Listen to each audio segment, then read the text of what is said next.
अभी भी प्रार्थना निवेदन कर रहे हैं कि प्रभु यावत्ते मायया स्पृष्टा ब्रह्मांड यह कर्म भी, मैं अपने कर्म बस चाहे जिस योनि में जाऊं,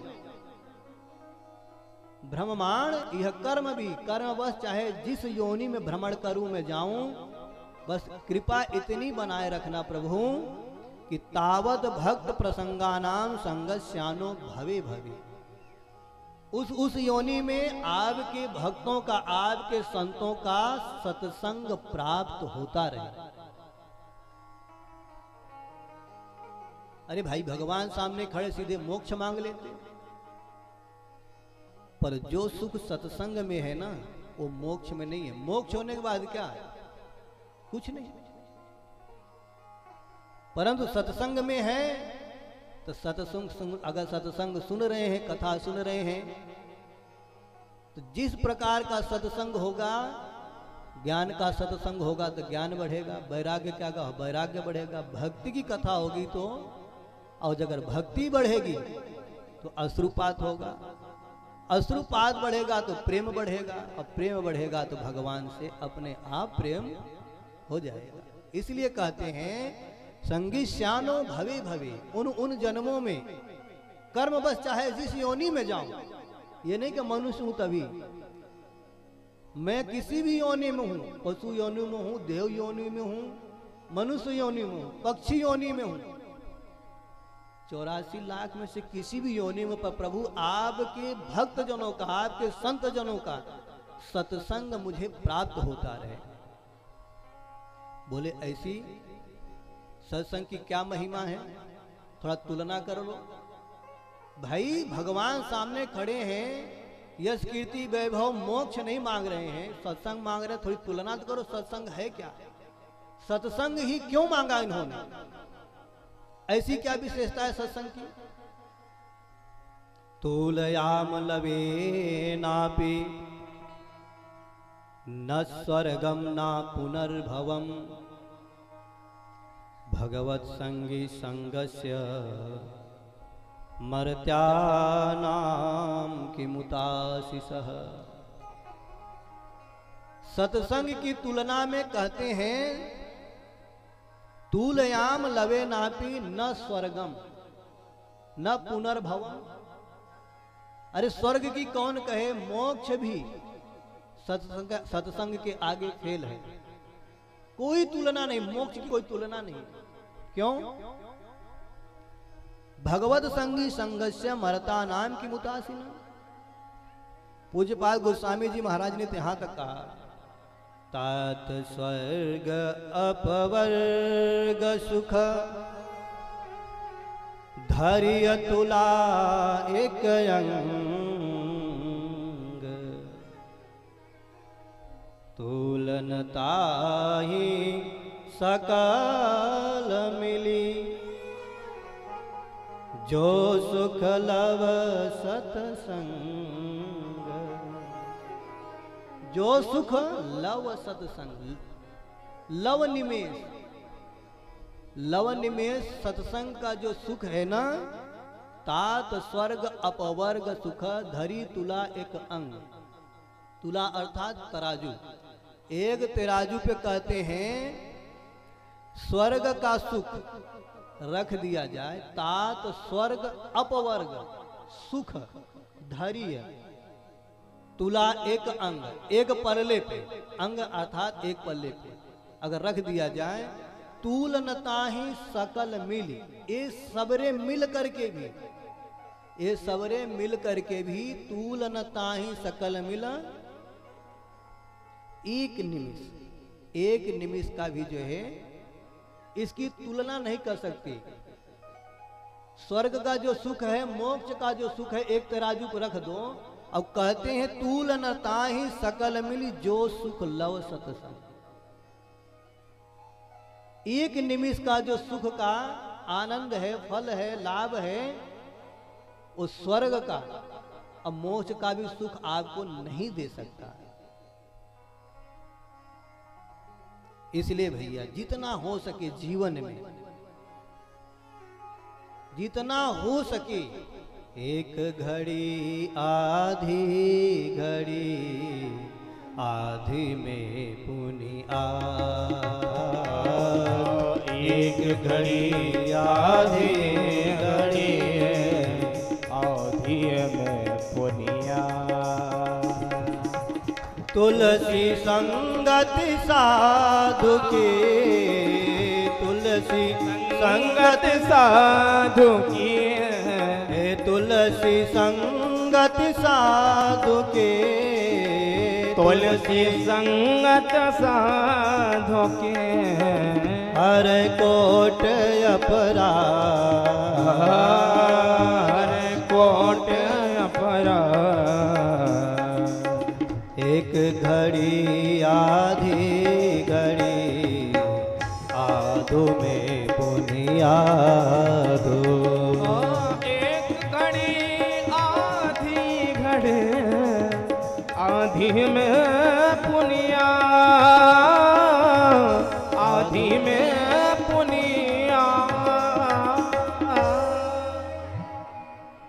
कहते हैं कि जब सत्संग की तुलना स्वर्ग मोक्ष निमिष मात्र की भी तुलना नहीं कर सकता सुख का, तो कोई जरूरी नहीं है कि भाई घर का काम काज त्याग करके ही आप सत्संग करो।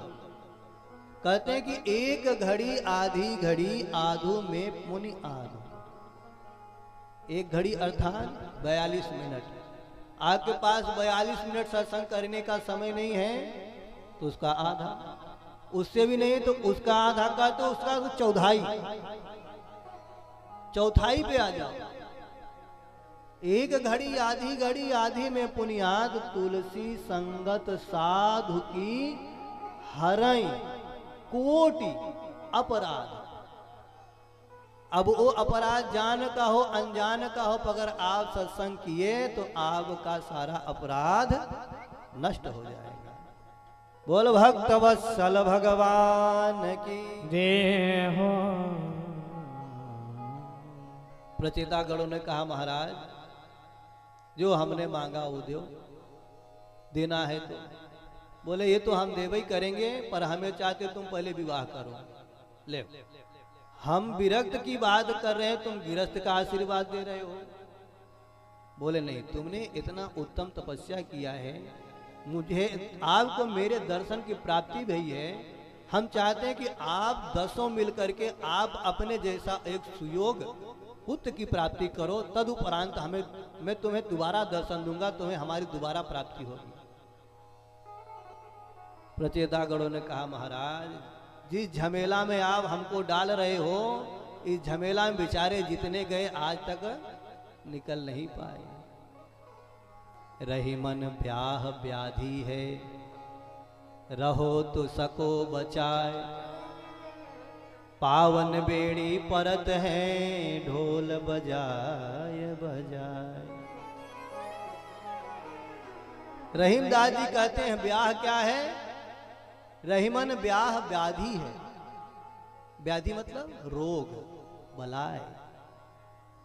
जिसकी लुगैया उसके मशरफ की न हो तो क्या कहता है व्यक्ति, अरे न जाने कहाँ की बलाय हमारा बाप हमारे मोड़े लाके धर दिया। रहीमन ब्याह व्याधि है, रहो तो सको बचाए। बच जा भैया, या ब्याह से बच जा। और नहीं तो केवल एक ही दिन अच्छा लगता है। पावन बेड़ी परत है, ढोल बजाए। अब तो ढोल के जमाने के अब तो डीजे बज रहे हैं महाराज। और जितने जोर से डीजे बजते हैं वैसे जिंदगी भी बजती है। फिर जो देखो जो जो मुस्कुरा रहे बेचारे सबकी बजी पड़ी है यहाँ। बोल भक्त वत्सल भगवान की जय। आप लोग सत्संगी है ना, आज इस भागवत के माध्यम से आप सबको एक ऐसा मंत्र बताएंगे कि इस बलाय में रहते हुए भी आप लोग मुक्त हो जाओगे। पर एक चीज करना पड़ेगा। व्याधि मतलब रोग। अब इस रोग को अगर हमारे शरीर में हमारे जीवन में लग गया है तो इसकी दवाई आपको खाना पड़ेगा, तभी आप ठीक होंगे। रोगी रोग से मुक्ति तभी पाता है जब वो औषधि का सेवन करता है। औषधि खाए, परहेज करे, इस व्याधि से बच जाएगा। तो बचने की दवा क्या है? तो भगवान कहते हैं कि तुमने जो बात कही, देखो भगवान भी स्वीकार कर रहे हैं, गृहस्वा विषताम चापी, मैं मानता हूं जो तुम कह रहे हो ये व्याधि है, ये विष है। बोले प्रभु जब ये विष है तो क्यों पिला रहे हो, इस व्याधि को हमारे गले क्यों डाल रहे हो? बोले नहीं, अब तुम्हारे द्वारा हम ऐसा उपदेश कर रहे हैं कि तुम्हारे साथ साथ जो इस सत्संग के माध्यम से इस औषधि का पान करेगा, सेवन करेगा, वो भी बच जाएगा। तो महाराज वो क्या है औषधि? अब ध्यान से सुनो आप लोग,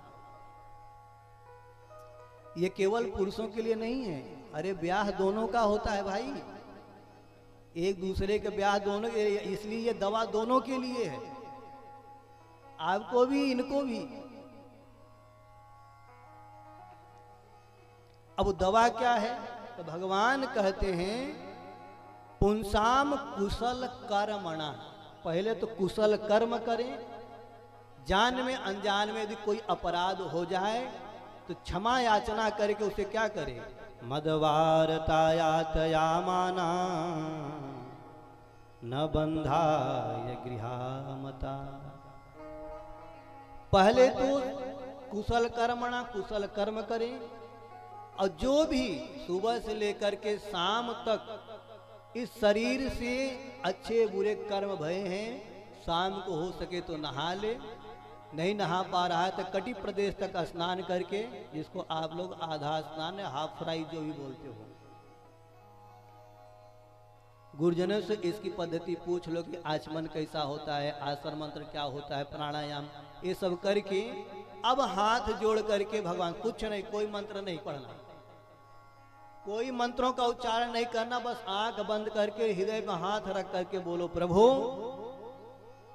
सुबह से लेकर के शाम तक आपके माया के बस होकर के हमने जो भी जान में अनजान में अच्छे बुरे कर्म किए हैं सब आपको अर्पण है।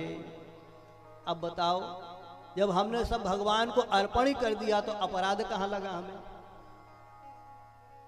और एक चीज और, मद वार्ता यातया माना, प्रतिदिन मेरी वार्ता करें। अभी आपने सुना एक घड़ी आधी में पुनियाद, तो जितना समय हो, आधे घंटे का, 1 घंटे का, 2 घंटे का, नहीं है तो उसका आधा 15 मिनट का, जो भी आपके पास समय है उसमें सत्संग जरूर करें। आपको सत्संग मिल रहा है कहीं से, ठीक है, नहीं तो ग्रंथों के माध्यम से, शास्त्रों के माध्यम से, आजकल तो महाराज अब यूट्यूब के माध्यम से, रेडियो के माध्यम से बहुत सारी सुविधाएं हो गई। ऐसा एक समय निकाल लो कि इतने बजे से इतने बजे तक हमें सत्संग करना है। मत वार्ता यातया माना, भगवान कहते हैं जो इन नियमों को पालन करता है, जो सत्संग रूपी दवा को खाता है,